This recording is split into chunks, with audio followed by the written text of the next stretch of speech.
Slash Dupe episode 14. Hello and welcome to Slash Dupe, the mysterious movie pitching podcast with a twist. Each member of today's podcast has been given the same movie or TV title, some time to prepare, and has come to the table to pitch their own unique take on that title. We'll be hearing two pitches before the break and one afterwards. After the break, we'll be hearing a special pitch from the Dupe. The Dupe is the one person at the table who has not been given the title in advance and will have to improvise their idea at the end of the show following everybody else's. So welcome to Slash Dupe, co-host and regular Dan. Without giving anything away about the title, how are you feeling about it today? Hi, Sean. Hello. I'm really excited for this pitch. Months to prepare because we've had Christmas and New Year and everything. You've had For the whole of Christmas, Yeah. we're in lockdown, so obviously all that time to think about how to prepare for this. great. And I The think I've idea will spent show it that wisely. level of quality, will it? Absolutely. Alternatively, it might be that we got sent the title last night about 8 o'clock at night. And All of our admin team are doing pretty badly in 2021, aren't they? They're kicking off this year badly, the admin team. well, I think we should probably fire them. Probably. And get some new admin in. The admin team is me, by the way. Yes, well, thanks for that. Well, we have our guest with us today. It's Chris. Chris, how are you feeling about your pitch for today? Don't give the title away yet. I'll reveal it. But how are you feeling today, Chris? Yeah, I'm feeling all right. I mean, as you were saying, I've not had a massive amount of time to prepare, but I suppose you did give me the title ages ago, and I did think about it a bit, but yeah, I think I've got an idea. We were going to record your session before the lockdown, weren't we? That was the thing. We were going to. I gave you the title a long time ago, and we were sort of like, "Oh yeah, don't worry about thinking about it yet, but we'll record in about a month's time or something." Was this then before first lockdown? First lockdown. So it's So been. this was about. So a he's year had the ago. title for 10 months. Yeah, but I haven't actually thought about it. How has he had the title for 10 months and I've had it for 10 hours? I talked to Ryan. I haven't and we even had decided it that we want you to for know 10 the minutes. pressure that the Dupe normally has. Yeah, it's fair. I feel like that. I feel I'm not under pressure. I'm not under stress. There's nothing going on with the world. You know what it is? around me, It's so because you great. got the win in the Adjudicator episode, Dan. We're trying to keep you on your toes now. We can't have you got to can't hamstring have me you a bit smooth somehow, haven't you? sailing through the Hamstring. whole thing. I think about it like this: like if you hear these stories about when they're in a room with a producer and they give them an idea, and the producer goes, "Well, what else do you have?" And they say, "Well, I've been toying with this franchise that you guys own. If it's 20th Century Fox, they go, "Hey, I've got an idea for Alien." So it's like you're in the room and you've been given a chance just to pitch for this title. You've got to add an entry to this title. It's got to be this one. So it's like you've got to think on your feet. So we're all in this together. We're all four writers today in the room, pitching because you've just been told what it is. I mean, I don't even know the title, so I am the most fresh. Well, so I will be moderating today. I'm Sean, your peerless moderator. At the end of the episode, I will be selecting a winner to go through to the next heat, and we'll be telling you at the break what happens to the winning idea at the end of the season. So, guys, just one thing springs to mind. Like Slash Dupe, what does that mean? Oh well, do you know nobody asks us this, and I'm really glad that you did. A Slash Dupe is a rough early version of a film used in post-production, essentially. It's an unfinished foundation of what a finished film can become. And together on Slash Dupe, the podcast, that's exactly what we hope to bring you, at least the unfinished foundation of what a film can become. But what is the Slash Dupe for today? What is today's title? Two of you have it already. And most importantly, who is the dupe who is yet to be introduced? Oh, yeah. And I don't know why you're not written down here. Oh, the script changed and you're not written in the script. I've already written you 2021. I've already written you out. We're Older getting rid of brother you, by energy. the way. Yeah. Is this how I find out you're getting rid of me? What a way to find out live on this episode. So the idea of the Dupe is that they are only given the title when everybody listening at home is given the title at the same time, and they have the duration of the podcast to come up with their idea. They're against the clock. They're against other people's ideas. The Dupe today is our regular Dupe and co-host Ryan. Ryan, how are you feeling about being the Dupe today? I am really enjoying being the dupe. I can't wait for this episode. I feel like now everyone gets to experience what it's like in my shoes with an additional 10 hours in their back pocket, or 10 months. Let me tell you. Let me tell you how those 10 hours went in my family with a 4-year-old. Please do. It's effectively the same as 10 minutes preparation. Well, let's see if you can, in the fine words of Vin Diesel from the Chronicles of Riddick, if you can't keep up, don't step up. Like it. I like it. Can you do it in Vin Diesel's voice, please, playing the titular character Riddick? It's perfect. Isn't it Riddick where he's like... It's probably a little bit more like that, isn't it? Yeah. That's pretty accurate there. Yeah. We've got a future. As a Riddick impersonator. Yeah. Okay. I can reveal that the title for today's episode of Slash Dupe is Criss-Cross. The title is Criss-Cross. How are you spelling that, Sean? Well, so it's interesting you say that because there are two popular films, including a popular film noir called Criss-Cross. I spelt it in a similar fashion, and I haven't actually seen Criss-Cross the film. I'm a big fan of film noir, but I haven't actually seen Criss-Cross. But I actually spelt it in my. I didn't want to give anyone any hints or anything towards what they might do. But in my head, it was spelt like the person's name, Chris. And of course, we have Chris here. So I thought it would be odd and slightly appropriate if I spelt it with Chris, the name, Criss-Cross. But as always with Slash Dupe, you can manipulate the title in any way you see fit, as long as it remains the same title. So I'm looking forward to, I imagine Chris being the titular Chris. And Dan's brother is named Chris, and Sean, Correct. Our uncle is called Chris. So it all There's a ties lot of in Chris's. somehow to all of us. You Popular name. say Chris in a crowd, like 6 blokes will turn around, and a couple of girls usually actually as well. Yes, that is true. So I'm excited Patron to see. saint of travelling. So Yeah, That's true, Saint Christopher. carried Christ across This is across the river apparently. Yeah. This is all excellent just given Ryan fodder ideas for me. now. Yeah, this is all excellent fodder for me. Thanks, guys. So, Chris, it seems appropriate that you go first. If you'd like to give us your Slash Dupe idea for the title Criss-Cross. Okay, right. So starting off, I'll just give you a kind of I'll give you I'll throw a couple of films out there that I think it would kind of be similar to, and kind of try to emulate in a way, I suppose.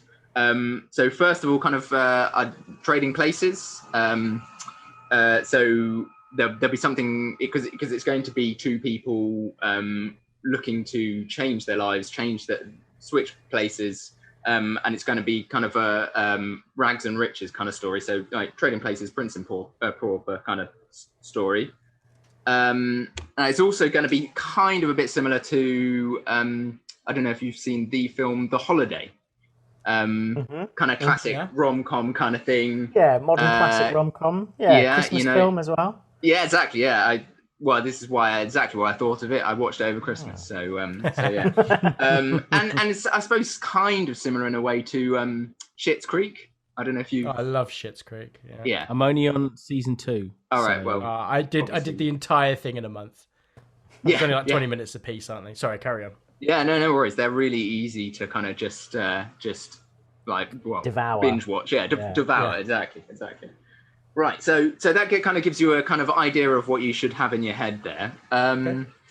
So basically, Criss-Cross. I am actually spelling that Chris as in my name. So hopefully not too kind of like being too full of myself and calling it Criss-Cross. Depends if you're directing it and starring in it. Then you would be a bit, like a bit full of yourself, and but we'll get to that. Yeah, okay. I mean, if I were directing it, it would obviously be an absolute shit show. But there you go. Right. So basic idea is that you've got two guys called Chris, and I don't know necessarily who they're played by, but I was kind of thinking maybe Ryan Gosling and Ryan Reynolds. But I think that's probably because I quite like the idea of them both being called Chris in the play and then both having the same name, like in real life. That's good. They're both the same quality and caliber of actor, but like they're offered very, very different roles. So that when you see them together, you can see them both against each other as two very different Chris's or very different Ryans. I think that's a good casting choice. we'll see. We'll see if you can kind of like as I flesh it out if the picture emerges. So so basically, one of the Chris's, probably Ryan Reynolds, is kind of he's living the high life in like he's rich. He lives in this this amazing high-rise apartment in it's probably set in the US, so maybe like New York, kind of high-rise apartment. And yeah, he is absolutely loaded. But he's living a kind of life that on the surface it looks brilliant, amazing, but it's kind of it's empty. There's something missing, right? Something that he kind of wants to kind of break away from. He wants to get rid of all of these sycophantic people that don't really because he's rich, he's got people around him, that aren't really proper connections, that kind of idea. Sure. You get the picture. So the other Chris, obviously Ryan Gosling, I guess. He's actually a bit kind of a hermit. He's kind of like living quite a secluded rural life, right? And obviously, very little money. I mean, it doesn't really matter because he's basically living in what I kind of in my head see as kind of some kind of log cabin kind of style kind of thing. Proper hermit, full on hermit. Yeah. But I mean, I suppose he's a hermit, living like far away from like most people, but reasonably close to a small town, right? Yeah. So he's so you've got that kind of big city America and small town America. Yeah. Okay. Well, that's 100% eco life, isn't it? Yeah, exactly. And with his top off, obviously, chopping wood, that kind of thing. You can have that in the film. That's in the trailer. It is basically going to be some like a kind of rom-com kind of thing. So obviously at some point you've got to get your tops one off. half of your exactly. Yeah. Anyway, right. So that's kind of setting the scene for you. That's the lives that they're living. Now I kind of think that to work in the kind of idea of them crisscrossing, you'd have them meeting on a train, and they happen to kind of sit across from each other, get talking, and they realize that actually they're living the lives that they would like to kind of emulate and live. And so in this meeting, in them getting together and talking about it, they decide eventually, it's quite a long train journey, it's America, it's quite big, and so they decide to switch places. Simple as that, right? But obviously there'll be kind of like issues with doing that. Maybe the rich Chris would take a leave of absence from work, so he wouldn't have that much going on, so it would make it actually kind of viable. And I suppose the poor Chris, as it were, would he's a bit of a hermit anyway, and so it wouldn't really matter for the people in their lives if they're kind of switching. Yes, they don't really know anyone who would be like, where are you? What are you doing? So they're not literally switching places, like taking on the other person's job or position, or how's that going to work? I mean, they might be. Who knows? I mean, either it could be basically just like the holiday, like they decide to switch like places they're living, and actually I think this might be a bit more kind of an like interesting thing to kind of play on. They actually decide to basically switch lives, right? So just pretend to be each other. Why not? Because I sort of like that, because in a way it says that like the rich guy, the sycophants around him don't even recognize that he's a different kind of cis white male. They're just so used to seeing the same sort of person.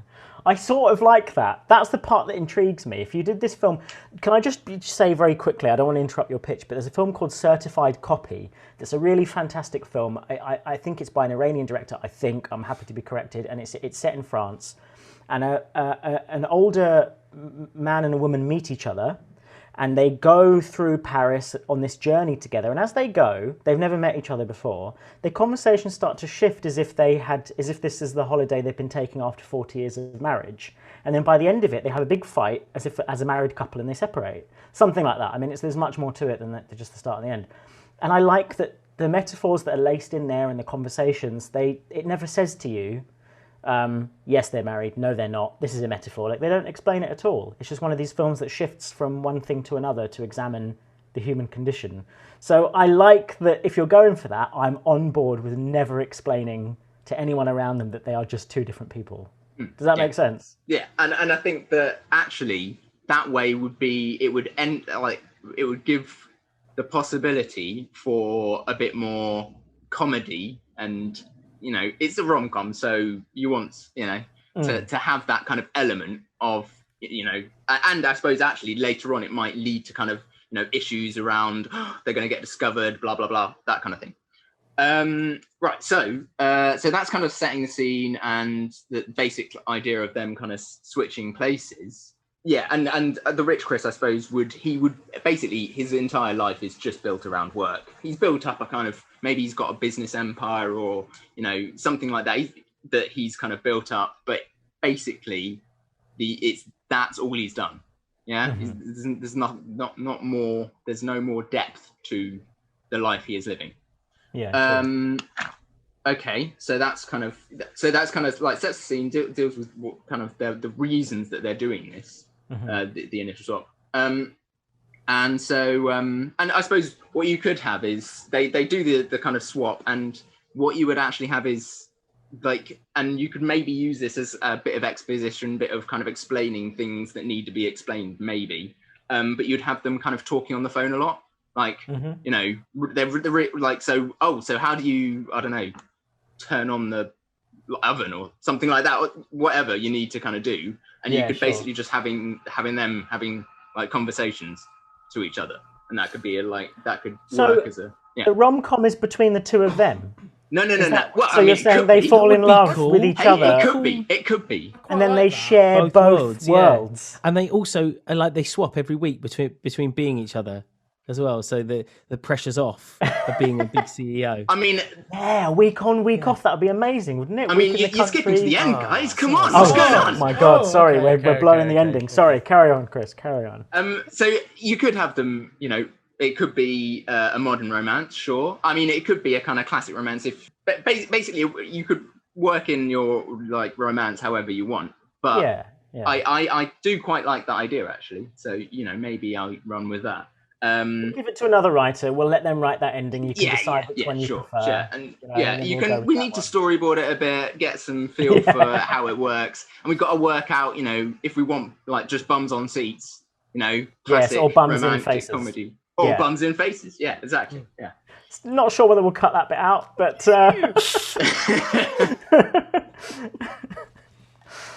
Oh dear. I mean, you can have bums in faces in a non-homosexual relationship. You absolutely can. I don't know what this is. Basically, everyone's got I a don't know bum. if this is TMI, but we actually have a game in this house that was developed by my 4-year-old called Bottom Face. And it's exactly what you're thinking. In the morning, he gets up and you put his bottom in your face. And it's called Bottom Face. That sounds like a very entertaining I'm pretty sure game. we're going to edit that out of it's the thing, simplicity of the name I like. Like it's just and it's just what's funnier than putting your bottom in somebody else's face. We are not allowed to do it as adults, really. So so I can appreciate the humour of that. It's brilliant. It's absolutely brilliant. That is hell of a way it to sounds wake up entertaining only really for one person, and that person is him. No, it's two people. It's the person. It's my little one doing it. And whoever isn't getting the bottom of it. Hilarious for that. Okay, yeah, fair enough. Yeah. Right. Anyway. Sorry, throwing you off your stride there. Or you could work it in a different way and maybe have it so again he's out of his depth. The roof is leaking. Obviously, the guy that the country Chris would actually just get a hammer and nails and sort out but he has to get a handy person in. And that handy person happens to be a handy woman who, called Tony, whatever. And so that's working your love interest in. Is the other partner called Tony as well? The other partner for the other. Have you got a name for the other, Chris? I haven't worked. Honestly, I haven't worked that in. But maybe they could be. Maybe they could be. If Ryan was doing this, it would be. I just want to throw that out there. If this was Ryan's idea, they'd both be called Tony. Right? That's your spin-off sequel. Done. Yeah, the Tonys. Tony Cross. You can't have Tony Cross though. What would you have? You'd have the Tonys. Tony Trouble. The Tonys. The Tonys. Trouble. and then you set it around. One of them's an actor. I don't know. There's something in there. Sorry, Chris. That's all right. That's all right. So like for the country Chris living in the city, I kind of thought that that he could, he could be getting to grips with the city. He could be completely like flummoxed by the sheer amount of traffic, crossing the road, maybe even that kind of like fairly obvious jokes. Has he never been in a city in his entire life ever? Has he? Oh no! I mean, he grew up in small town America. So he's never seen roads. Yeah. And just.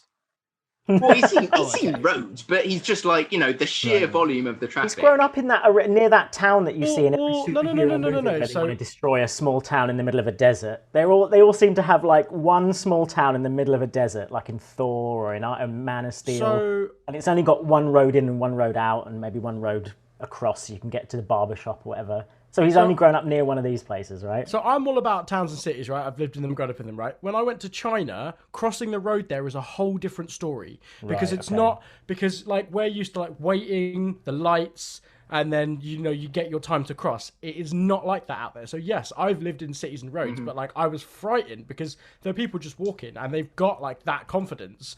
And yeah, don't get me wrong, we've all run over a zebra crossing when the lights aren't green before, or not zebra crossing, a pelican crossing when the lights are green. But out there, it's a whole different thing. So I can totally understand that, like how a lot of traffic can be overwhelming. Yeah, I mean, as you say, we're completely used to it.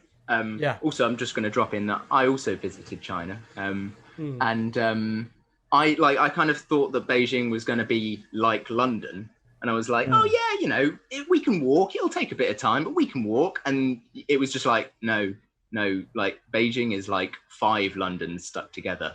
Yeah. It's on another scale. Even Tokyo, when I was in Tokyo, I'm just going to drop that in as well, by the way, humble brag. When I was in Tokyo a long time ago, when we were allowed to travel and do things, I went up to the top of that tower from Lost in Translation that Bill Murray meets her in, and they have that drink and they share that whiskey. I think they share the drink. I went up to the top of that tower, and it's just even coming from London, which we assume is a big city. If you just look out and you're like, I cannot see the end of the city. I cannot see the end of Tokyo. In the Shard, you can see the end of London. You can basically see, bits of Essex and all sorts of other things and surrounding. But yeah, so it's a completely different shift. So I imagine this shift is quite significant for this chap. Yeah, he would be completely like blown away by it. Absolutely flummoxed by simple things that we, every day for us, but for him, would be mad. And so obviously you could work in a load of. He gets pushed into the coffee shop for some respite, but it's like the sheer amount of things he can order. Somebody asked me to get them a wet macchiato once, and then 2 people behind the counter spent 20 minutes arguing over what it was. So and how you made it. So there's the sheer amount of choice is just all he has is a stovetop coffee at home, right? Like that's it. Simplicity of things from the cabin. Perfect. Yeah, perfect. I like it. I like that. Those are the kind of jokes that you can just work into this format. I think it's quite a format that's quite easy to make humor out of, and so that's why obviously rom-com really kind of fits. And so one of the places that he ends up going to, because he's kind of missing his piano, because he obviously played a lot of piano, is a music shop. And so he looks at the music shop. He's looking at all of the pianos there. And for somehow I don't know, gets chatting to the person there and gets invited to a bar. He's like, all right, well, cool, right. I don't know what I'm doing, but yeah, why not? And so he ends up in this bar, and somehow he ends up playing the piano in this bar. Okay. Right, and that, I mean, this is a bit that I haven't amazingly worked out how all of the intricacies of how it would work. But he somehow becomes kind of the life and soul of the bar. He's playing piano. People are like, "Oh, Chris, play it again!" Classic. Because there's stories that hit people have never heard before. Because he's got stories from this different life, basically. Yeah, and he's playing kind of like things that people are just like, "Well, I've never heard that before." That's really, So he's at the start, he's playing the piano, and like a sheep pops its head in. Like his only audience that he's ever had has been like the local sheep. or whatever they have in America. I don't know. Oh, hey, Betsy. All right. He's in this bar, Yeah. and the country Chris in the city. He's in this bar. He's the life and soul of the party. And this is where this is the part of the film where kind of like getting into the swing of things. Everything starts going right. He's like getting hang of he's doing a bit of work of the city Chris's work, and actually he's starting to actually quite get a hang of what he's doing. Okay. And maybe actually he actually is getting to the point where he's using his knowledge that he's got from the excessive amount of reading that he's done in his little shack to make this amazing killer kind of pitch to this client, and actually ends up kind of making a large amount of money for City Chris's business. Maybe. I mean, again, this is just trying to work out. No, it's cool. He uses his previous knowledge. It's almost like the way people use mindfulness to be better in business and weird things like that. It's like come and do yoga so that you can be better at like shilling people from kicking them out of their homes and things. It's like it's interesting, isn't it? You take these sort of things, and it's all you can hint towards that happening. Hang on a minute, he's using all this wonderful stuff that the country gives you, and he's sort of almost he's plugging into this machine, and I don't know. There's something in there, I think, definitely. Yeah. And so I don't know what it would be, but that could be worked out by someone with a bit more kind of business knowledge than me. Yeah, exactly. And I suppose like the for City Chris in the country, he would maybe start using his business knowledge to save some maybe a failing business in the little town. Right, and so he's using the skills and knowledge that he has from his other life, his previous life, to carve out a niche in the local community. Getting to know people, he stop the local forest from being cut down because he knows the law loopholes or something. Exactly. And so kind of the locals start to kind of warm to him. And he's happy because one of his kind of one of his goals for this entire enterprise was to kind of make some real connections, and so he starts feeling like he is truly kind of doing that. So have you got an ending for us, Chris? Have you got? So I've kind of got some semblance of an end. I've got an ending scene in my head that I'll kind of try and flesh out for you. So basically, I obviously the love interests would kind of realise that actually the Chris's that they did fall for are actually they're decent people, they're decent guys or girls, whichever way around, and so that kind of all sorts itself out. And I suppose what you would end up with is both of the Chris's kind of thinking, okay, well I'm not going to throw the life that I did have completely away, but I'm going to kind of make I'm going to make a compromise with both, and I'm going to live. So, for instance, you'd have the City Chris deciding, actually, I really do like this town. I think I'm gonna buy a plot of land and learn how and build my own house, and that's going to be my escape when I need to get away from this life that clearly is kind of if I'm not careful will drive me into the ground. Sure. And so I suppose they would share their time, and Country Chris would, he does still like his little kind of cabin and stuff like that. He's made a load of contacts in the city and people that he knows in the city. So occasionally he'd come back and stay at City Chris's apartment, whatever. Play music in the bar. Exactly. And he comes back to his little place in the country, and I envision the kind of the closing shot to be City Chris kind of maybe organizing the annual kind of town fete whatever gathering, blah blah blah blah, and getting Country Chris to come and play with the band. And so Country Chris makes a little bit more of a kind of Splash in his local area and starts making friends in his local area. Oh, interesting. They both sort of, yeah. And so good. they both kind of help each other out, I suppose, in a sense. Well, thanks for that, Chris. That's any right. details that we missed? That was. It's been a while since we've had such a fantastic, robust pitch given after such a short amount of time. So, well, thank you very much. That was lovely. That was lovely. Yeah, I'm not sure. I mean, there's definitely areas of it that need to be worked out, but yeah, we'll see. The kind of like I was saying earlier that I had like 1.25 of a pitch, and the basically the next bit would be or maybe a rewrite could be if you wanted it to make it a little bit more intriguing instead of I suppose we've already done that with the kind of playing with genders and stuff like that, but maybe you could actually just turn it into a time travel kind of thing. And completely so like for instance, instead of there being the two Chris's, there would just be one Chris, but maybe City Chris, and he's been like really getting into his idea like his previous like his ancestors, and he would be working out who's who, where they were, what they were doing in the like the Old West, that kind of thing.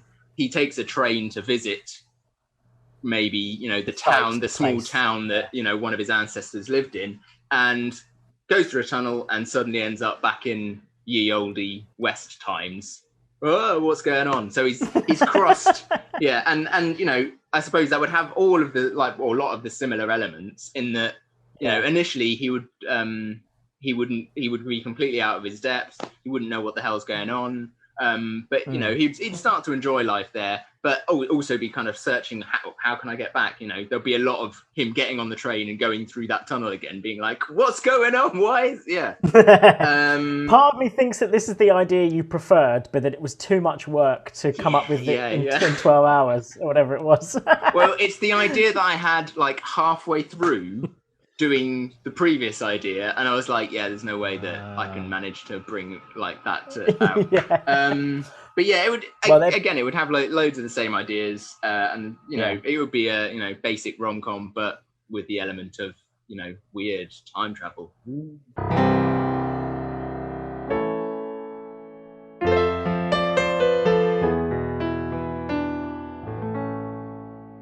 So that was a robust and wonderful pitch from Chris, with lots of different avenues where it could go down, and I like it. It feels like you could redraft it. Maybe it's like a blacklist script that gets redrafted a few times till it, like every sort of few years it has something new to say, and then it just comes out at just the right time, and it has something sort of new to say in the genre. So I love that idea, Chris. So thanks for that. I would like to hear Dan's idea now for Criss-Cross, if you would. Well, I am a man of a particular generation. So when I hear Criss-Cross, there's only one thing I can think of.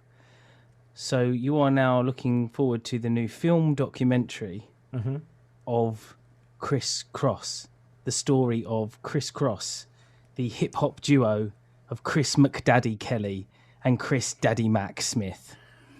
And we're going to follow them through. Jump. Yeah, exactly. Oh, did they? Is that who they are?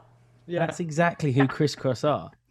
And so I couldn't. I couldn't think of anything else. So I mean, I haven't got much of a pitch with it. Because we can go through their life and we can talk about it because it's actually a lot more interesting than you think it would. And it feels like this would be a great lockdown Netflix documentary to bring it back. Sure. I feel it like it wants to have that 8 Mile style, but actually be like a genuine documentary about it. So it's going to be interspersed of like reenactment of their time, played by some actors, but also cut in with some actual footage of that's cool. of their time. Yeah. And we'll take them through. They're referenced by quite a lot of, modern day hip hop and rap artists. I mean, Eminem, Dr. Dre, Tupac, and Method Man, off the top of my head, are people that actually use them. And so here's the thing, right? They met up, and apparently in first grade, that was where their friendship in Atlanta started. And then their first album, Totally Crossed Out, came out in 1992. And that's the one that had Jump on it. And that's the only one most people can remember about Kriss-Kross, and it's one that's sampled most as well, I think. But what you may not know is that after that, they ended up touring with Michael Jackson on the European Dangerous section of the world tour. How old were they when they toured with him? Well, let's leave that bit out of the edit. Out of the edit, yeah. Let's not lower the tone. But then they were on Jam as well with him, so they were on. They make an appearance in that, and they worked with like Run DMC and TLC and stuff like that. So that was going across there. Then they released Da Bomb in 1993. Young, Rich and Dangerous in 1996. Da Bomb was certified platinum as platinum. Rich and Dangerous was gold. And then they had their last performance in Fox Theatre for So So Def's in 2013. And after that, Chris Kelly was found dead of a drug overdose. So it feels like quite a cool story to follow. This instant rise of some young hip hop duo to sort of the slow breakdown as they almost too much too soon, and the hip hop world that maybe leaves them for dead, literally. Yeah. So I was thinking, and I think this is a real opportunity to get some sort of young black actors, American black actors in like. So I've been looking. I was like Roshan Fegan, who was in like Greenleaf. He wasn't a very big part in that, but him and Tyrell Jackson Williams, who probably know a little bit more. Those two are like they kind of look a little bit like Kriss-Kross in that they've got that youthful energy of them, and it'd be so cool to see. It's almost sadly, I was talking to some of my students recently about how. The 80s are now almost a period piece when we do it. So it would be really cool to kind of see that sort of 90s. Like I remember I had a tape called 100% Rap that me and my brother used to listen to. Right. Please Did tell you me record you it from a bunch of other things and then write 100% Rap on it? It was an actual bought tape called 100% Rap. I wish we had come up with such an awesome title. And because I'm any sure less than that, that's not the sort of, you don't want to spend your hard-earned pennies on. You don't want 90% rap, do you? No, exactly. No, absolutely. That's not nearly enough rap. So really, that's my pitch. Is that it's the Netflix documentary of this.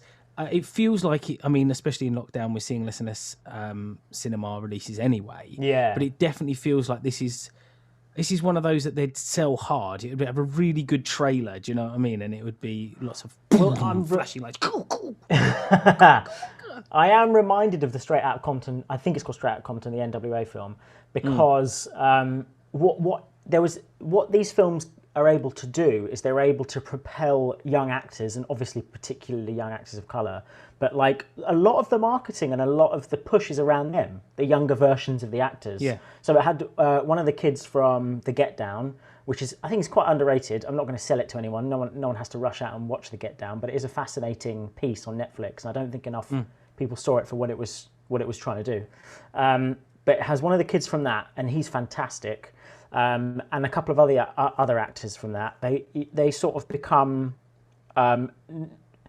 It's very difficult for young actors to inhabit and understand the life of a young sort of rapper or hip hop artist. But then I think it propels them into other roles down the line. It's a good springboard for them. So I like that you're mixing the form. You're using both the original documentary footage and there is a space for young actors to come in and represent. I mean, I think the footage would be lovely to see, but it'd be nice to have, like where you see a bit of the footage, but then it cuts to the actors and they reliving it, a bit like the Bohemian Rhapsody, where they redid the whole Live Aid section. It'd be really cool to have that, but actually cut it in between the two, as each of the beats hits or something goes in, we see them from different angles, so you can get that full angle thing. Nice, like maybe wicked. Like the behind the scenes of like recording the video for Jump, and then what we see as the audience is the actual video for Jump. Yeah, exactly. But as we go through, that would be so good. But we get to see maybe from seeing it from behind the stage as well as on the stage, we get to see maybe some of the pressures. Obviously, the pressures of what might have driven Kriss to go and head down sort of the drugs route, and so that I like that idea. I like the idea of keeping it fresh. I would like to think about marketing. I would like to think about the director, because is it Gary Gray who did Straight Outta Compton? Was he the director for that? Yes, I believe he was. Yeah. So I don't know whether to just go straight there, or whether I think you get Michel Gondry to do it, the guy who did Science of Sleep and Eternal Sunshine of the Spotless Mind. I know he's not a director of colour, but I think he can bring like a really unusual sort of style and sensibility to it. You know, he does like really offbeat, sort of interesting in-camera tricks. I feel like if you gave him the project, because I'm really fascinated by the form of biopics and docufilms, because you really can explode the art out of it, and you can do something really interesting. It's almost like an exhibition piece you can do with it. Yeah. I remember just briefly, like, so I'm Not There, the Bob Dylan film, is a really interesting way of tackling it, of a biopic. It's all different actors of all different sort of genders and races playing Bob Dylan. Even with Ali, the boxer Muhammad Ali, there's a moment where, or a couple of moments, only one or two, where you hear what he's thinking out loud before he says it. And it's only a couple of moments. I mean, Michael Mann's really good at throwing in these avant-garde, interesting things into a fairly sort of standard piece.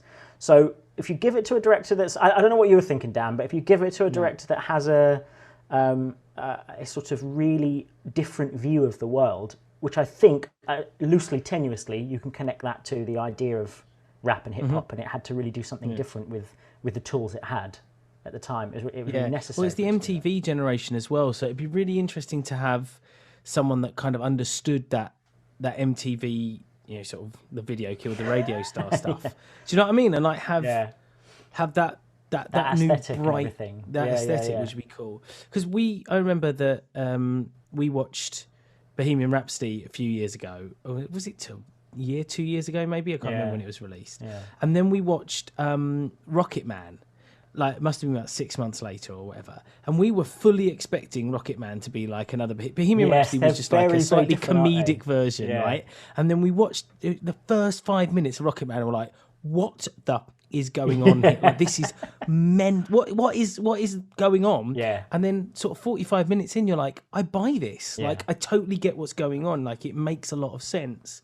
It wasn't realistic, but it was quite true to the idea of Elton John. Do you see what I mean? Yeah. Because it became a full, like, almost a musical film. There were moments of complete sort of breaking the fourth wall, moments of heightened states of reality or complete non-reality. Interesting. A bit like Bronson, the film Bronson, where it's like, you know, it's very sort of theatrical. He was a theatrical man by nature, and so it takes that aspect. Yeah, and I wonder whether there's something within the youth of that we can play with it. So especially with that MTV, like that graffiti era, whether some of it's animated as well. Do you know what I mean? Like when maybe he's living times when he can't deal with it, which is why he goes sort of to substance abuse. Good. That he starts moving we see him become more animated as he's trying to like put pieces together. And with Into the Spider-Verse, you can really push that, the way they messed with frame rates and they messed with like the different backgrounds and plates and things to sort of give it a different feel. In fact, Spider-Verse is a really good reference for some of what might be really cool, because if you could have the backgrounds become more and more animated as they're still doing their... We could make awesome music videos of the original Criss-Cross videos. It'd be amazing. Yeah. So it's like trying to throw the kitchen sink at it in an attempt to, which is what they did back then anyway. I like that, and then it distances itself from the more standard fare. Like I wanted to say Walk Hard there for a minute. That's how the more standard music biopics walk the line, isn't Walk the Line, and even Ray and stuff like that. Great performances, but everything around that is very sort of almost ripe for parody. So with this, you do want to find the more expressionistic note in it. And I imagine, I'm happy for people in the comments to let us know. I mean, if they went platinum, they went gold, they did well. They must have been successful in not just the song Jump, which I have to say regretfully is the only song of theirs I know. Is that the only one you know?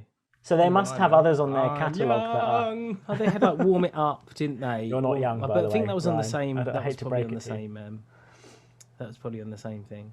But they had like Tonight's the Night and Live and Die for Hip Hop and stuff. Not that I was a big Criss-Cross fan, but I did. I did some of they were on 100% rap, so of course I followed them. Of course. They also, here's a little bit of knowledge, like, just throwing a little bit of knowledge. They had a video game Did they? called Criss-Cross Make My Video. What was it released on? That It was sounds on amazing. the Sega CD. okay. Sega CD, mate. That's how niche it is. And one of the reasons I do know about this is because what you had to do was edit the music videos together. That is actually using like cool, stock footage and stuff, isn't it? yeah. For like that time, that's wicked. Yeah, I mean, super cool. Yeah. And that I was massively. So maybe there's, I don't know, maybe there's something we can put in with that. Oh, a you know, tie-in video game. Like, because the thing is, I haven't played it yet, but because I lent it to my cousin because he just borrowed my PlayStation 2, because he's just getting into the retro video games thing. He was like, hey, remember all those games we used to play? You know, I used to watch you play when I was young. It's like, yeah. He's like, can I borrow them all now? So he's got my PlayStation 2 and a bunch of PlayStation 1 and 2 games. But on your recommendation, Dan, I bought the Wu-Tang game. So like, I'm a big Wu-Tang fan. I actually didn't know they did Wu-Tang Taste the Pain. Me and my until you told me brother about it. lost hours of our lives, and days, in fact, on the Wu-Tang. Like, if he listens to this, which he probably doesn't, if we say Wu-Tang, ring him up. We'll ring him up. Okay, Yeah. say, do you remember Wu-Tang Taste the Pain? He'll go, whoa, motherfucker, whoa! And that's because you did that when you did like this double sword move. It was amazing. In fact, we should play it now. 4-player beat 'em up. We should play it now, yeah. The multi-tap. We need to get the multi-tap out. So this is why I think we should have a tie-in game, and it should have the same sort of like aesthetic or style as either a Sega Saturn or a PlayStation 1 game. Like we want to think have about that like sort of thing. her story, and you use that like old computer and stuff like that, don't you? In that game, so you use Her that story, yeah. sort of- We played this. One of the few games that I can kind of convince my wife to play. Which that's actually a really cool game. We won't Yeah. get into it, but it's a. But a really make cool it sort like of- that, like on those old computers, like maybe cutting some of the film together, and that's what it. Oh, that's now like I the think the evolution of the game. documentary isn't it? 'Cause should the first one take would be- place within a game like that, where you have to go on an old Well, computer what and about investigate once the you've life of all released the members of documentary, Criss-Cross. you release all the footage, and people can recut Oh, that is good. the film. Yeah, in like a to how the way browser they type want it. game, and then they Yeah. can recut it and send clips and stuff, and that's how you advertise it and stuff as well. Oh, that's good. And Netflix would love this that. is this thing, is wouldn't they? 'Cause, brilliant. We're there. Netflix yeah, would love they're that doing stuff all their because they choose your could own release adventure some of stuff, it. aren't they? Yeah. So you could go. Do you want to see, split screen? Do you want to see the reimagining, or do you want to see the original footage? And you can sort of flip between them. That on would be cool, streaming. wouldn't it? Like you can choose as you go along, Yeah. or you could have picture in picture, Yeah, so you could actually see what's going on, like see how well they recreated it. Yeah, I like it. yeah, that'd be good. Or and the animated version. Yeah, You could have animated or whatever, and maybe there'd be little Easter eggs in each one. So when he's animated, you'll see a little bit more of the breakdown, sort of his like fragmenting towards needing to use the substance abuse. When you see the old footage, you get to see the old one. When you get the new ones, you get kind of an insight into the characters as to how they're feeling as they're performing, which would be quite. or as they're interesting. creating their music as well. So like as they're creating their music, you can see that the animation is being layered over them bit by bit, like by rotoscoping. Because I really love it when you can see on Instagram and stuff, people show you how they go from, a blank page and they start to draw out the dimensions of something, then they start to flesh out like the lines, the colors, the shading. So that all comes on as the song comes together, and that sort I of like builds that. out on them. And they As opposed to the draw a circle, draw the fucking owl. That's my favourite meme. Have you seen that? No, I haven't. But is it like that where you draw an It's just oval? like, draw a circle in a sketch, right? Yeah. Number one, because it's like number one, do this, then do Yeah. that, then do that, then do that. And then suddenly between number 6 and 7, it's gone from They've a done bunch of something circles that to you like this can't perfect possibly person. do. Yeah. So it's like number one, draw a circle. Number 2, do the fucking owl. Yeah, that's basically what it's like, isn't it? Yeah. Okay, yeah. I mean, I almost wish it was about someone I knew, because I love I love the form. I love the style. Now I you love get to everything. learn about Criss-Cross. You can very make true, the Pete. film and learn about Criss-Cross. This is No one true. watches- They'll make you jump. No one watches documentaries on stuff they Tagline. already know about, do they? Like you watch it because it's something new or something. Or it's like because everybody knows the song "Jump," right? But you don't really know who did it. You don't know their story. I definitely didn't know one of them. Sadly, died of a drug overdose. So it's like there's maybe that's the trailer, isn't it? So you just hear the music first. Yeah. Sorry, go on, right? Sean, what Jump song are we going on about? Not the Van Halen one. No, good. Okay, but then I want to know because I think Sean is thinking of the Cypress Hill song. Did they sing? I probably Why don't you sing it? Sean, why don't you sing a little bit of it? Well, we're going to cut it out anyway because in case it's copyrighted. Yeah, sure, cool. Does it go? We'll definitely cut it out. Yeah. Oh, I know it's the Cypress Hill one. Which song are you thinking of? Jump, like that. I can't remember any of the rest of the songs. Criss-Cross will make you jump. Yeah, okay, good. I think Sean is thinking of Jump Around. Jump up, I'm forget. Okay, fair enough, good. I'm really not. Thought you were. Thankfully, this time I get that reference. I was like, I feel like you were. This could be the best. By the way, Dan, you just gave him an out because all Sean said was jump 4 times in a row, and he could. Yeah, but that is it. That is it. I don't know the rest of it, but I defy anyone to tell you what it is without listening to it. I would love that to be the trailer, so you just hear jump, and it's all dark, right? And like you get the lights flash on, and you kind of see, and then it builds up like we can see the animation of them drawing, and then it becomes real, and we get to actual, and then Criss-Cross, and that'll be it. Mm-hmm. But you're like, who the hell was Criss-Cross? But now I know that song, so now I want to find out about them. I'm in.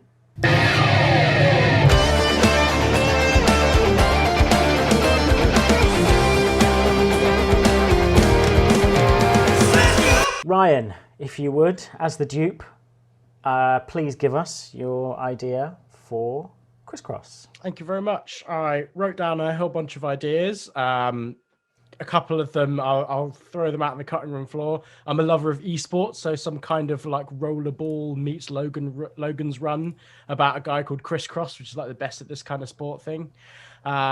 Maybe like a Slumdog Millionaire style film about a cross-country runner called Chris, sort of similar to like Run Fat Boy Run. Maybe a documentary about someone competing in the CrossFit Games and they've been told by God themselves that they were going to win, sort of like the Butterfly Brothers, redeemed and dominant, fittest on earth, that sort of thing. And then this led me to my idea. Oh, actually, no, one other one which is great, which would be like the Queen's Gambit, but about noughts and crosses. No, it has to be a parody version of the Queen's Gambit, like a Walk Hard or Blades of Glory or whatever. Yeah, let's put that one in the wild card. Well, I guess it's already taken a wild card slot for the end of the season. But this led me to what I had as my idea, and it's not set in America and it's not set in England. Wow, right? Is it a road trip movie? Seeing if you're getting rid of all of your the never-ending road to Calvary. Right, we are going to Jerusalem. Oh. And this is a short film directed by and probably starring Taika Waititi about the man tasked with making the cross that Jesus gets crucified on. Oh. So, and it's probably like, it's very tongue-in-cheek. And it's like a documentary, but like obviously it's not like a documentary crew following back in that time. But he gets tasked with, he's like, right, you need to make a cross for Jesus, and this is the one that he's going to be crucified on. So really cashing in. Ain't been anything good since the Passion of the Christ. So I'm going to just cashing in on this here, on religiousness. So it'd be like he's like, okay, like I've got to do it. I've got to make the perfect cross. And how do I do it? Like, what am I? And he's like talking to his wife and his kids, and it's like figuring out, okay, well, what material do I use? Do I like make it really fancy? Like, what's his dimensions? Like, and it's this idea of like the arguably the most famous person at the time is going to be like using the material, sort of similar to like dressing a celebrity, right? Like, all eyes are going to be on you. Like on that dress, on that cross, if it's rubbish and it falls and it breaks, then bear in mind that Jesus was also the son of a carpenter, so he knows his wood. God. Right? That is exactly. So this is so I've got that written down. What would Joseph have to say? Because he would. I don't know. in the Bible where he sat with everything that went down? At some point, I'm sure it stops. Doesn't he kind of disappear? Like he's there for the donkey ride at the beginning, and then he kind of... He's done his Do we work hear about as him the again? man. Get him out of here. He's laid his seed. Oh wait, no, he didn't do anything, did he? He doesn't even do Immaculate that. conception, mate. Hang on, you haven't read the Bible? Our grandparents would be. Your nan would be very She disappointed. called me a in you right heathen now, the so- other day, so that's and she had not a glimmer of there wasn't a glimmer of laughter or joy in her eyes, like she meant it. But we were raised Roman Catholic, weren't we? Yeah. And whether we are still Roman Catholic or not it's no one else's business. But which means that we're not. But yeah, no. So okay, so does that feed into how does religion and belief feed into your idea, Ryan? Oh no, it's very much a short film. It's very much like it's a short film. It's probably like the sort of thing where like COVID's hit, he's going to do this with his mates for like a laugh, like coming off of the back of playing Hitler in Jojo Rabbit. You know, like he's feeling a bit ballsy about taking on another prominent figure. Yeah. And it's just like a bit of fun, 20-minute. I was either thinking him or maybe Is this like a talking? Could this be a Talking Heads thing? It is. The thing is, I think reason why I picked Taika Waititi because it's very much like what we do in the shadows, like that sort of style of like bleak, not like bleak comedy. Like, and the fun is him like trying out all different kinds of crosses. Like he does them like an X cross. No, that's not right. Like, do I put jewels on it? Oh, it makes it too heavy. Like maybe he goes and tries to find Joseph. And Joseph is trying to innovate the cross. He's trying to be like, oh no, maybe Joseph would be more traditional, but like Chris maybe he would goes be to like find trying him. to innovate the cross. He's like, how can we innovate the cross? It always looks the same, up and then across. How can we do something different? No, but like and there's all of his failed experiments of. But of this the is cross. no. Bear in mind, his name is not Joseph. Joseph is Jesus's. No, I know. I'm saying Joseph would have been the traditional carpenter. I imagine, wouldn't he? He would be like a cross has to be up and a cross only. I don't know what my accents are non-specific, by the way, so I'm trying not to offend anyone. They're completely vague. You're muted. I'm glad you clarified that. That's good. Like, just any accent. And I like the idea. If you've ever been to Florence to see the Statue of David, there's like on your walk to it, there's loads of attempts, like and pieces of the marble where it's like been half carved or there's been molds of it, so you can sort of see the journey. And I maybe like this idea of like that's him trying to build this perfect cross, as he's like, okay, like I need to make sure it's this kind of wood. It needs to like not dry out. But it can't be too heavy because he's got to carry it through the streets. It has to be punishing enough for the Romans to feel satisfied, but not so punishing that he passes away on the way up there. Yeah, of course. And I like this idea that I think he does go like he maybe takes on the idea of, well, Jesus was the son of a carpenter, so he then like strips it back, like makes it vintage, like bare bones, like, okay, I'm just gonna make it like just these two bits of wood, and I'm not gonna like build any joists or anything like that. I'm gonna just make it interlocking so it stays and everything like that, and then I think he will go like with the procession to where Jesus gets put up, and he'll like watch it, and he'll think everybody is like sort of like when a celebrity goes on the red carpet and they're like, oh my god, who are you wearing? Like that's the feeling like he'll get. He'll be like, who are you wearing? Yeah. And Chris. just like, I mean, I don't, because obviously it's the death of our Lord Jesus Christ. But also, yes. I love it. Who are you wearing? who are you wearing? Like that sort of thing. Like maybe somebody asks Jesus like who the cross was made by, and Jesus says this guy's name, and like that's it for him. And he thinks like, and he sees him get put up, and he's like, he thinks everyone's like crying because the cross is so beautiful. and it's so amazing, and it's like, yeah, this is like my magnum opus, like this is it. And because Jesus said his name, like, oh, the cross was made by like whoever, then okay, listen, people are going to start like, oh, it's going to be like business for him. It's like promotion from so the biggest celebrity. I love of the that. time. I have to throw something in because Taika Waititi always, especially if you've seen Jojo Rabbit, like he always has something human and dynamite in there. So how about this? Part of the cross-creating ring are also the ring of people, in his company. I just saw Phantom Thread the other day. It's an absolutely fantastic movie. So shades of Phantom Thread as well. Maybe they're the crew that organise and support the resurrection of Christ. So like they're there with their Ocean's 11 style plan to get him out of that cave. No, right? Because no way, man. That's going to ruin him. That'll ruin him because he needs a cross that's going to keep him up there. That's the point. But like, so he's against it. So he finds out the plot to get Jesus out of the he's against out of the cave, and he's trying to stop it because if Jesus comes back from the dead, right, that's it. That's him done. So you have an A plot and a B plot. This is taking a very basically. different angle, I imagine. No, but you can still have both. I think I think the A that's plot the and the B second film, plot, right? That's because it's only a shorter film, and he does that, and then because like after the success of this, and everybody loved it, and it's like one of these great sort of like where they talked about after what we did in the shadows, like what we do in the moonlight or whatever, like about the werewolves. Like that's what. Then the next part of this is he has to try and foil the attempt to resurrect Jesus. Because I suppose if you look at like the A and B plot for Jojo Rabbit, for example, the A plot is the kid and Hitler, his imaginary Hitler, and the rise of fascism and so on. And then the B plot is the mother and the resistance. So it's very subtle in there, but that is prevalent in the movie to give dimension and breadth to the A plot, right? So I think the A plot is like probably, I guess I never really went into it, but like maybe he is like a struggling carpenter or like worksman or whatever, and the reason why they got him to make it was because like this is his shot, or he knows someone, or like he is the cheapest person. Maybe they think he's the cheapest person. Or nobody else will do it. Nobody else will do it. Yeah, I think a bit of both. Nobody else will do it.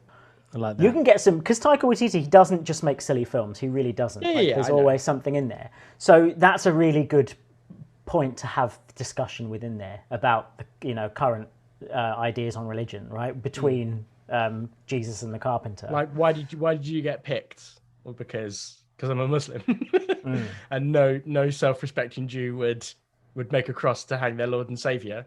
I'll do it. So I'm fascinated. So I like this sort of thing, and I think that like providing you treat the subject matter correctly, you can make films about anything, and you can make them light, and you can make them silly, and you can make them funny. The same way that Jojo Rabbit was about an imaginary Hitler, and it used Hitler and the idea of fascism and the idea of Hitler to comment on it, right? So I'm all for this as a thing, but when you make films like this, you always draw the ire of the sort of certain particular Christian leagues. They did it with Monty Python and Python's Life of Brian. It happened with Dogma. It happened with Jerry Springer the Opera. All sorts of other things like that, right? So how would you try and combat that? How would you avoid that, or how would you how does that come into it? I think you give. Surely that's part of the marketing. Yeah. You lean into it. You think. Yeah. I think some of the stuff, like it's twofold, right? Like one, you make the Jesus as like hot and white as possible, right? Because I think we've talked about this on this podcast previously, but all the Jesuses in our nan's house are like, he's got like beautiful white long hair Jesus. and a 6-pack, and he's white, and it's like, he wasn't actually like have a quonk nose and like be dark skinned or like Mediterranean looking, because that's where this is. Well, I would love to. I was thinking Taika Waititi would play Jesus, because that felt right to me with his Kiwi accent. And with his brown skin, and with his, you'd have to go on, like, he'd probably call in a favour and get Hemsworth to play Jesus, wouldn't he? Like, and then it would be like, I like the idea of going completely opposite from White Jesus. Yeah, but I think that's how you don't get the backlash. That's how you don't. That's get the how you backlash avoid from the ire. those Surely, white, if Jesus doesn't look like White Jesus, then anyone who identifies with White Jesus. And there's always that Talladega Nights scene always cracks me up about like what's your favourite Jesus, and one of them loves the little baby Jesus. That's his favourite Jesus, and not the other Jesuses. So I sort of like this idea of like, White Jesus, you remove him from the film, so no one can get upset, because if they're watching it from a narrow perspective, they can't be offended because it doesn't to them, it's not. It's not their Jesus. Maybe their Jesus.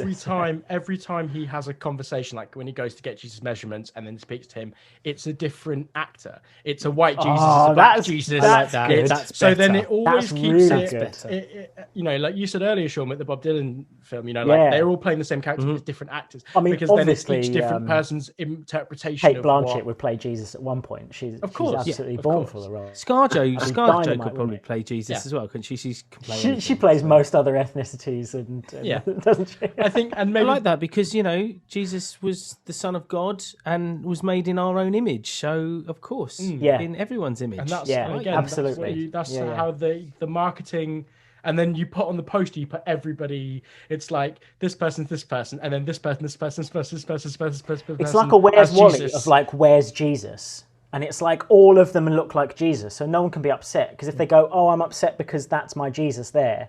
It's like, no, that's just one of many Jesuses. So on the poster, you have all the actors all in their Jesus garb.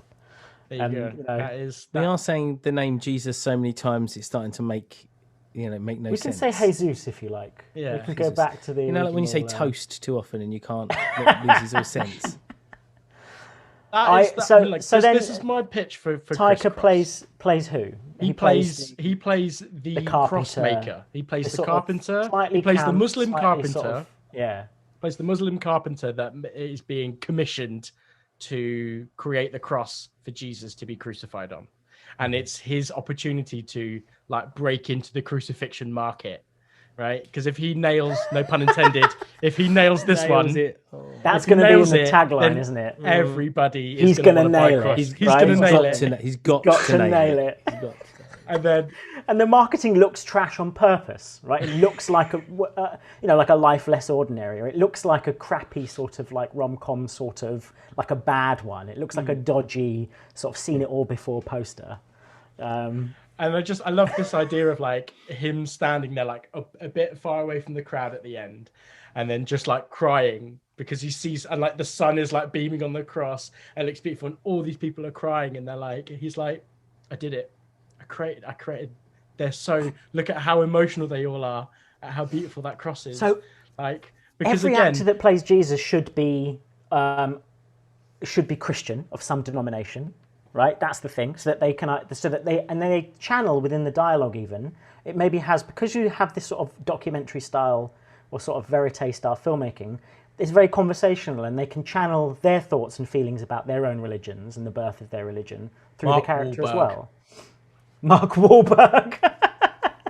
I thought you could say Mark Ruffalo. I thought Mark Ruffalo would be good. You know, he would be good, but that's good. you know, Wahlberg loves the big G, didn't he?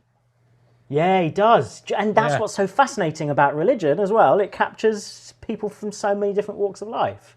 So you have all these actors from so many different disciplines and walks of filmmaking come in and represent the faith that, you know, and they would get it. They would understand the purpose of the film is not obviously to make fun of religion. And they would be able to then obviously push it forward and market it and support it by way of standing behind it. So then you sort of have like a, you know, a sort of, it fulfills two things. Soundtrack is something I'm interested in. The rest of the stuff can come and go because the idea is such a fantastic little Werther's original of an idea. You just suck on it for ages. It's lovely. But the soundtrack is something I don't know. It's not in my head when I think of this idea. I could think of almost everything. It's right there. But soundtrack I haven't got. I don't know if anybody else has an idea for It has to be, music of the film. and Dan, you might have to help me out with this one, but it has to be the kind of music that like stirs, like, you know what's interesting? You know what's interesting? John I listened, Taverner style sort of. Well, there were specific groups of chords that were Catholic Church approved, and there were other ones that were not. Right? There were like, Dan, you might be able to help me out on which chords weren't. But like I heard this from listening to a podcast, and like the opening of Enter Sandman by Metallica uses a particular chord that was deemed too demonic by the church. So you would have someone create the soundtrack. They would only use Catholic Church approved chords when making this film. I like that. I like that idea. And it's like, And are you looking for old school? You like making it to feel like old religious music, or are you? Yeah, I think it feels it'd be like a lot of it feels like choral. it could be a bit both, couldn't it? Like it's mostly this sort of choral, older classical style, but then every now and again it just for no reason or at particular points just bursts into like super new, like Yeah, like Euro I was pop thinking or something. super new soundtrack in a weird sort of way. You just bring in like, you know, the same way that some films are marketed almost and sold on their soundtrack. It's like one of these things that comes out and it's as big as the film, and you always associate it with the film on the strength of its soundtrack. So like maybe it can be one, and they did that in the 90s a lot, didn't they? And tail end of the 80s, but definitely the 90s. So maybe you could have just an entire soundtrack of just pop songs, but in a really interesting way, the way that Tarantino does it. You would get I feel like it will have music of the sort of the, not necessarily of the time, but maybe of the area. So it has those like the I'm doing a Ryan. I've got it. Go on then. You know when you go, like, I don't normally do this, but I'm doing 200 a Ryan. IQ, is that what Yes, he calls it? that's what he calls it. IQ, yeah. You get a band, and I'm going to say the Turbans, whom we're close with, and I love very much. A band, Turbans, they're a world music band, and they're really inclusive and representative, and you get them to cover the pop songs of the day. And, That's a good idea. Other, get them to cover them in a world music style. And that's that. Then you have everything you love. In the same way that when you watch Life Aquatic and you have I think he's a Portuguese singer, covers the David Bowie songs in Portuguese, and it gives it that wonderful, like, sort of otherworldly feel, but it grounds you somewhere. So I'm going to say a band like the Turbans, and that's like a shameless plug as well, because they are absolutely dynamite. Isn't Taika Waititi in a band anyway? Or does he play bass? It doesn't surprise me if he was. He seems like he was from. He would do the Is soundtrack it as himself. good as Russell Crowe's band, though? Is the question. Ooh. I mean, Bruce look, Willis's, if we're going there, Christopher Lee's metal albums, death metal albums are some. Are you talking about Christopher Lee of Hammer Horror and Sarah Man? He just like at 90 he released Finnish death metal albums where he screamed on them. What a legend! Oh my Absolute god, legend. I didn't know this. If anything, this podcast has been useful for that piece of information. So that was my take on Criss-Cross. This idea of a fashionable cross designer making it for the celebrity of the time. Jesus Christ. So we've heard 3 completely different ideas. They couldn't be. I'm always astounded at how they couldn't be more different. We were talking in the break, joking about how possibly before Ryan and Dan had their ideas, that they might have been in some way similar. And I have to say that I don't think there was one common thread or one thing that linked the two of them together. Obviously, except for the title. We started with Chris. With a sort of a play on trading places, this rags to riches. 2 Chris's, both of the Ryans, both Reynolds and Gosling, they switched places, one from the country, one from the city. They didn't just sample each other's life, but they actually enriched each other's lives. They integrated into it and enriched each other's lives. And there's the possibility of either falling in love in those places and sharing those places with each other, or even the possibility that maybe we do something different and they fall in love with each other. Or there's even the possibility that we throw it all out the window and they play the 2 Tonys. And we have women in the roles that are usually traditionally seen as male roles, but for no reason other than tradition. What you listeners can't see is that Sean was constantly crisscrossing his arms while trying to get that analogy. And you can just imagine it. Just play it back, listen to it again, and imagine me crisscrossing my arms over and over again to try and make my point. Part of me thinks I've seen Ryan Gosling play a piano already in La La Land.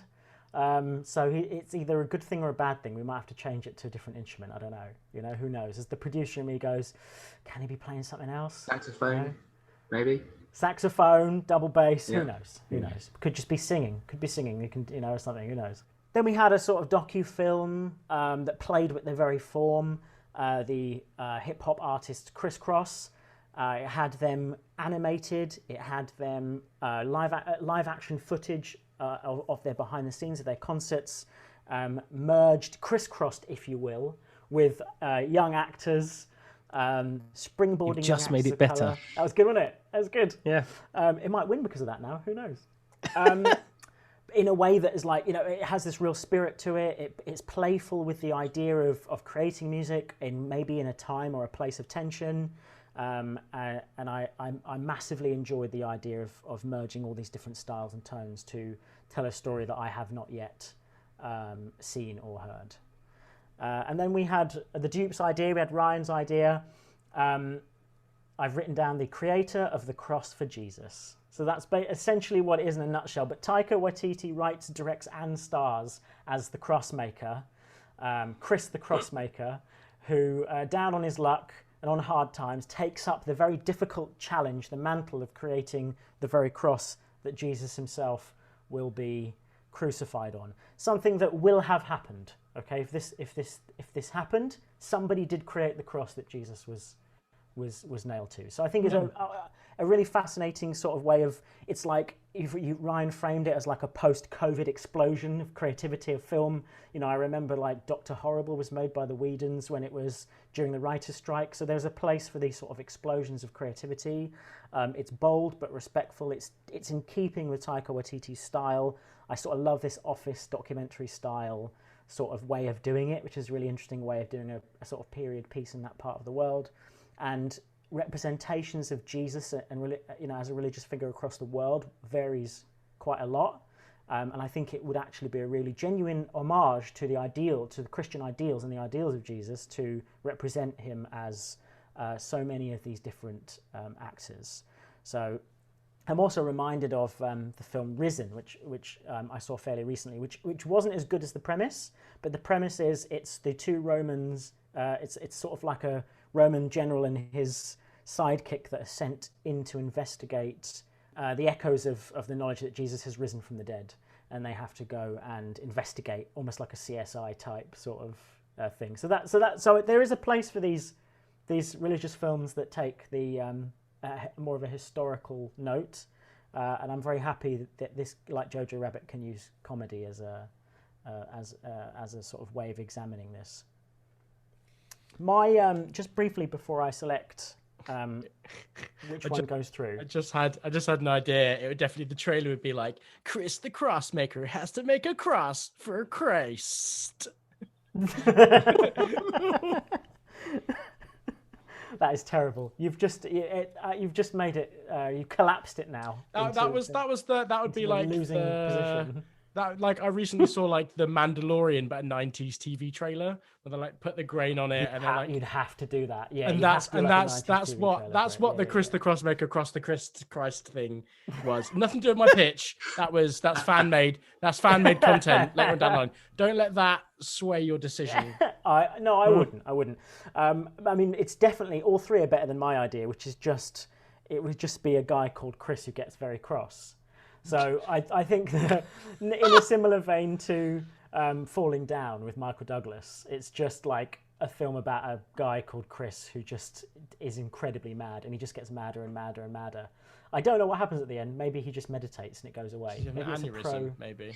Yeah, maybe. But it's like, a bit of hardcore Henry, a bit of Kill Bill. Yeah, exactly. So it's not so much of an idea as one or two lines of nonsense. So... it was a really tough one, genuinely tough. I would like to preface it with this. I'm not picking yours, Dan, but I would like to see yours the most. I don't know anything about Criss-Cross. Isn't that how this is meant to work? No, like the one you want to see the most criteria. is the one that wins. You can't You can't game the system. Nobody knows why I pick what I pick. Who knows why I pick them? There are no rules. There are no rules. That's the only rule. And the thing is though, like, I want to see it more than I want to see a Wikipedia page. Like, it's got, I loved how as the subject matter came out, there was the idea of actually sort of playing with the form, which I adore. I love that. I absolutely love that.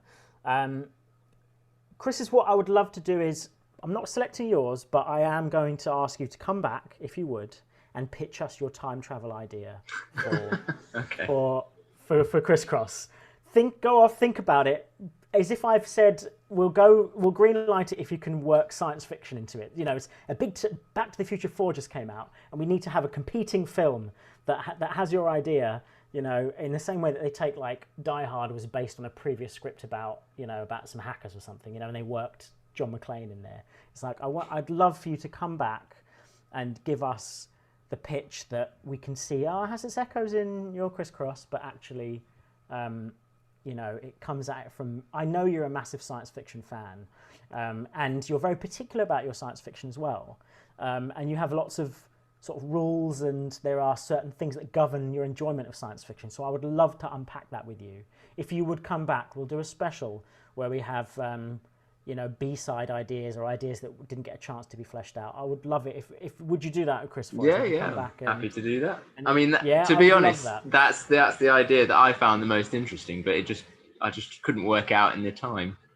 And that's on me for not giving you enough time to prepare. And so I think to repair that, I'd love to have you back to examine that idea deeper, if you would. Yeah. That would be lovely. So this is and what that allows is it allows for something unprecedented since the beginning of /Dupe, since episode 1 of /Dupe, Bob Disposal, and that is that I'm going to go with Ryan's idea for Criss-Cross. I'm going to go with the Dupe's idea. Very much. I absolutely loved it. I could see it. It came out sort of relatively fully formed. Like you could give that to one of us and we could write it. You know, it's got a fantastic premise. It's edgy and interesting enough to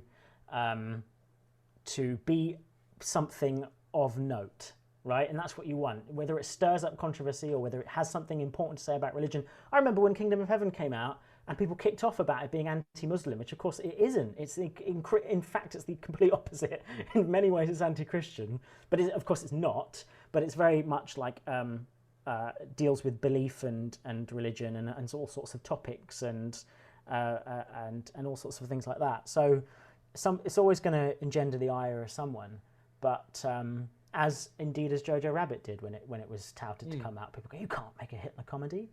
But I absolutely love it. I love this taking something that would have happened. Someone, if it went down the way it was said, someone would have made the cross for Jesus. Or and went I like up that in the way it said. It went up in the way that it did. And I like that you take that and you unpack it, and you use comedy and you use a verite style to sort of unpack what a lot of the Western world still live under, very much the sort of foundations of Christian belief and tenets and the necessity to have found different kinds of pockets of religion in that time and what they said about that time, and what Jesus is, the man, what his place was in that time.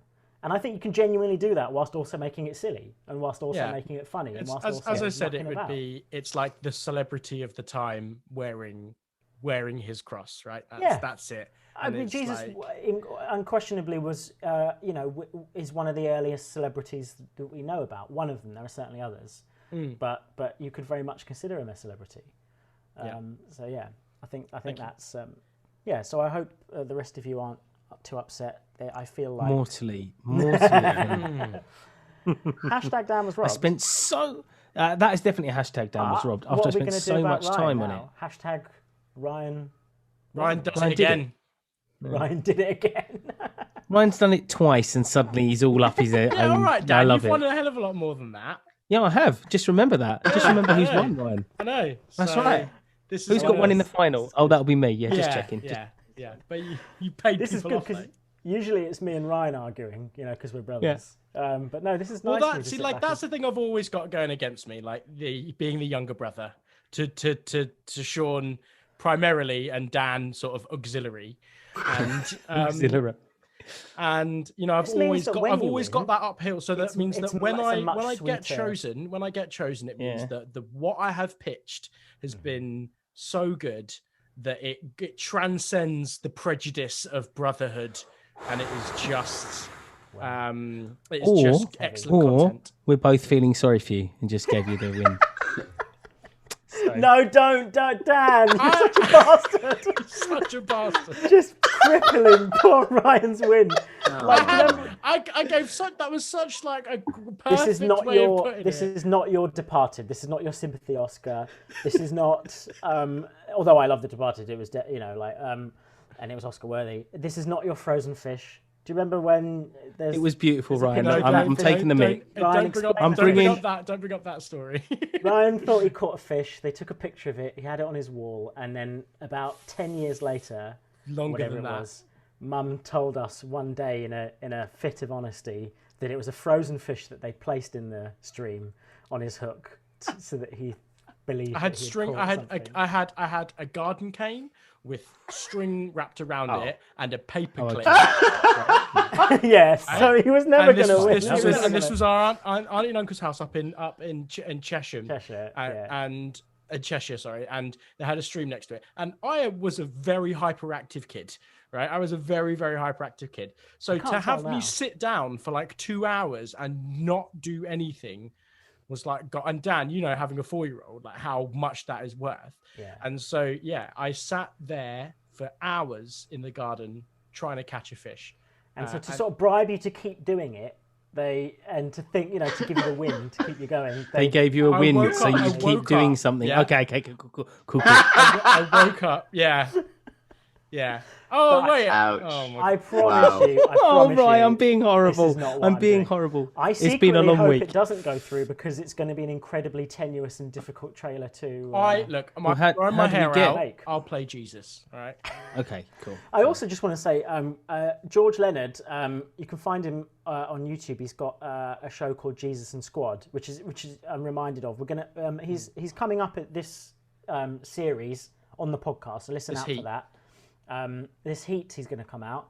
But yeah, check out his. So it's feasible, it's doable. Jesus and Squad is a sort of mockumentary of Jesus living in what amounts to sort of like South London in this day and age, and just trying to get by in the time of COVID and so on. So it's a great show. So, check it out on his YouTube. And see maybe the echoes and hints towards what we would have to do to try and make a live action trailer about the cross creator for Jesus. But yeah, so thanks everyone. Ryan, where can you find more, and what do you have to do? Because we need people to be subscribing, don't we? We need them to be following. Everything has a different term: follow, subscribe, like. But we need these things to happen. Otherwise, we get lost in the algorithm, the big sea of algorithm. So find us on all socials at /Dupe, and that is Facebook. We've got a Facebook page. We've got an Instagram where we post the coming soons and the great posters made by Dan and amazing quotes from the episodes. So we need you guys to follow us on those, and Twitter as well. On wherever, when you listen to this podcast on Spotify, you can follow it, get notifications when new episodes come out. And what we'd love for you guys to do is leave us a review on iTunes. Like, that's really important. It's good for the algorithm. It's good for us. And as I've said before, if we get 100 reviews, Sean is going to read one of his old scripts out.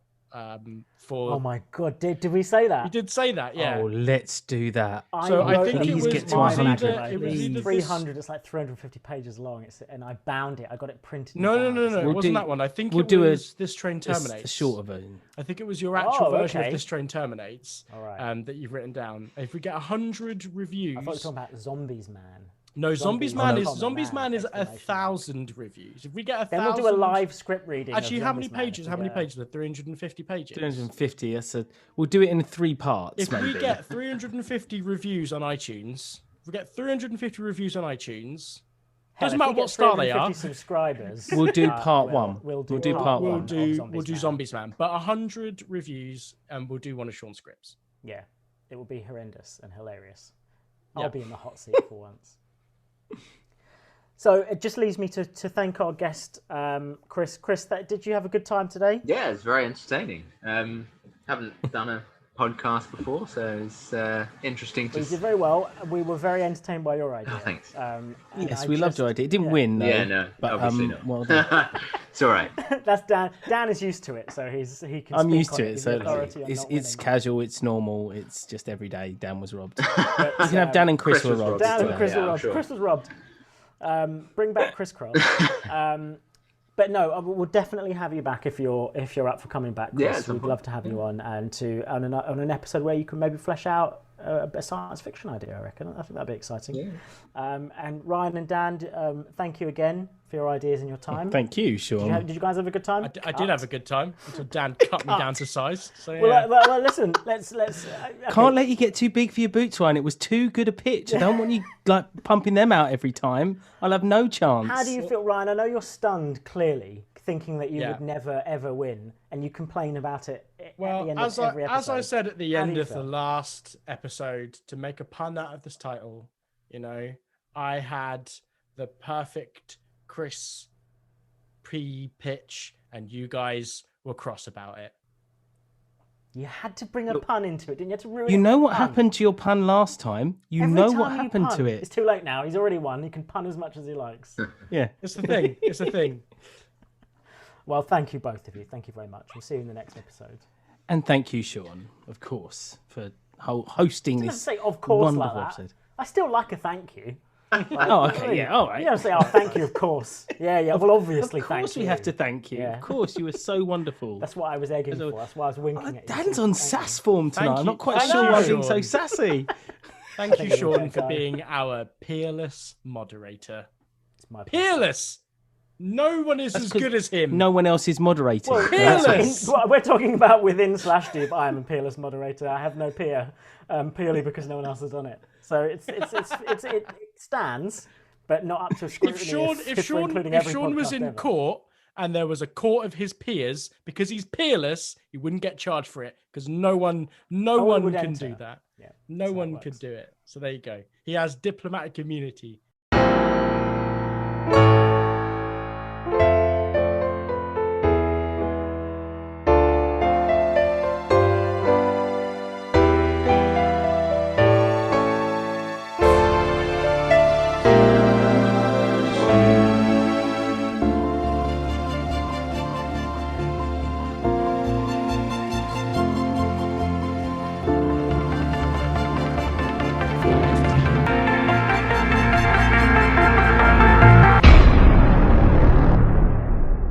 Recorded in the Capo Studios, 2021. What's up, danger?